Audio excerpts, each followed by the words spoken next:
What is up, guys? Tonight we have two more matchups in the NBA playoffs. We have the Pacers and the Cavs game 3, and then we also have game 3 between the Nuggets and the Thunder. In this video, I'll be talking about some of my top bets for both of those games. I'm also going to touch on the injury situation with Cleveland. We have Mobley, Garland, and Hunter all questionable. They were all out last game, so in this video, I'll do my best to explain how I'm handling that situation. Before I get into the plays and everything, though, I do want to remind everybody to join the free Discord server. The link to join is in the description below. And also remember to subscribe to the channel with notifications on so you do not miss a video next time I post one.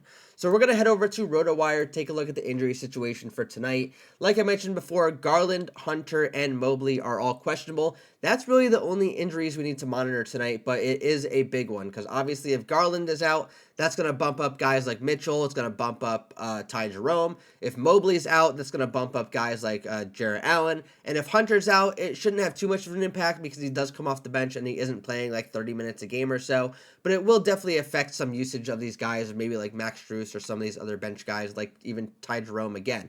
But I'll take a look at that later, and we'll see once we get the injury news. So that's why it's important to be in the Discord, because I'll post my thoughts later on today when we get some clarity on the situation.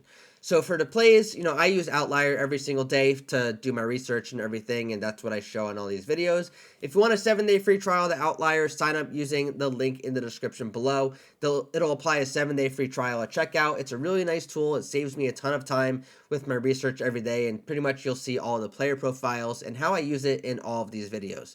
So now let's just jump right into the plays here. So the first play that I'm going to be on is Andrew Nembhard over 22.5 PRA. He's basically playing 35 plus minutes per game right now, so we'll go into our filters. We'll filter for 35 or more minutes per game, and we'll look at the full season when he does that. So he averages 25.3 PRA in games where he plays 35 or more minutes. He's only gone over in 5 out of 7 games, but you see it has been each of the last 4 games where he's played this much. Basically, I'm just banking on him being on the floor a ton. This is a recurring theme that you'll see me do this entire playoffs. I try to predict the minutes. You see the trends that are happening. Andrew Nembhard's playing 35 more minutes pretty much almost every game right now. We can even go further down to even like maybe 32 minutes and take a look at it. It only goes to 11 out of 20, but he is averaging 22.55, and he did go over it in each of his last 6 games where he had 32 or more minutes. So that's just one of the ways I use Outlier. I use it to show injury situations too, but definitely for the minutes filter, that's one of their better options that they have on other player profiles. Next play I'm going to be on, Aaron Nesmith, over 12.5 points. This is a pretty similar situation. He's playing 24 plus minutes per game, so I'll filter for the 24 plus minutes. He's gone over in each out of his last 6 games in general, where he's played 23 or more minutes. It's really 24, but it's the same thing. 24 or more minutes. He's averaging 18.2 points per game in his last 5 games in general. And like I mentioned before, he's been playing 24 plus minutes, so he's gone over in 23 out of 32 games when he's been playing this many minutes. If we bump it up to 25, it goes to 18 out of 26. Either way, it's around 70% hit rate, and that's something that I look for when trying to find these top plays. The third play I'm going to be on, we're going to head over to the next game. It is the Nuggets and the Thunder. I don't really have an official plays for the Cavs just yet because I'm waiting on the injury situation. But the first play I'm going to be on, Russell Westbrook, over 17.5 points and assists. I've basically been on this the entire playoffs. And the reason why I've been on it is he's been playing 25 plus minutes per game. So if I filter for games where he's been playing 25 minutes plus with Jokic active and with Murray active, because I want to filter out the games where both those guys were out because it'll skew the results. So on the full season, when he's playing 25 or more minutes with both Jokic and Murray active, he's averaging 20.4 points and assists, and he's gone over in 30 out of 40 games. So that's just a really big sample size for it. It's honestly probably my top play of the day. I can filter it down even further and go to just home games. It goes to 16 out of 19 home games. Just a really solid play for Westbrook. He's been very aggressive in these playoffs so far, and it's really been helping this Nuggets team a ton.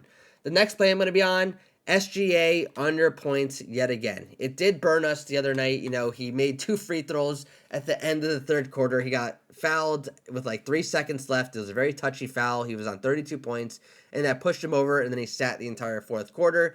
Unlucky, if you ask me, but anyways, I'm going to go right back to it. The reason why I do this is because if I filter for games when Chet Holmgren plays, And look at the full season. He has gone under in 25 out of 36 games when Chet Holmgren is active. There were actually 2 games in this sample size where Chet Holmgren left the game early because of an injury, and then SGA went over. So it's really 27 out of 36 games that he went under his 32.5 points total in games where Chet has played. Now I could filter even further and go to just away games. It goes to 13 out of 16 away games, going under 32.5 points when both him and Chet Holmgren are on the floor.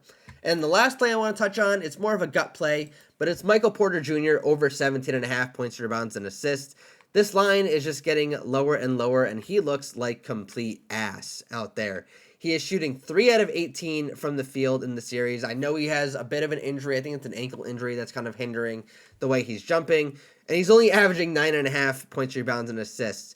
But, the value is there. He is still shooting his same amount. The minutes haven't fluctuated too much. I know this was because of a blowout here, and this was just because he was really bad. But I do expect him to get back up to his 30 minutes or so number that he had, earlier in the playoffs.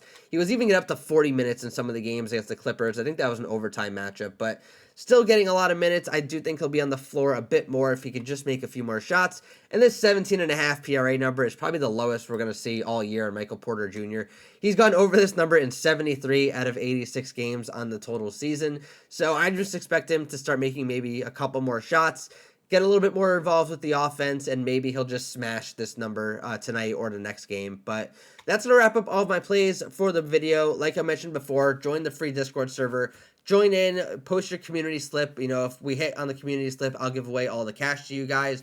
And also, remember to subscribe to the channel with notifications on so you don't miss my next video. I look forward to seeing your winning slips in the Discord later on today. Best of luck on your plays tonight, everybody.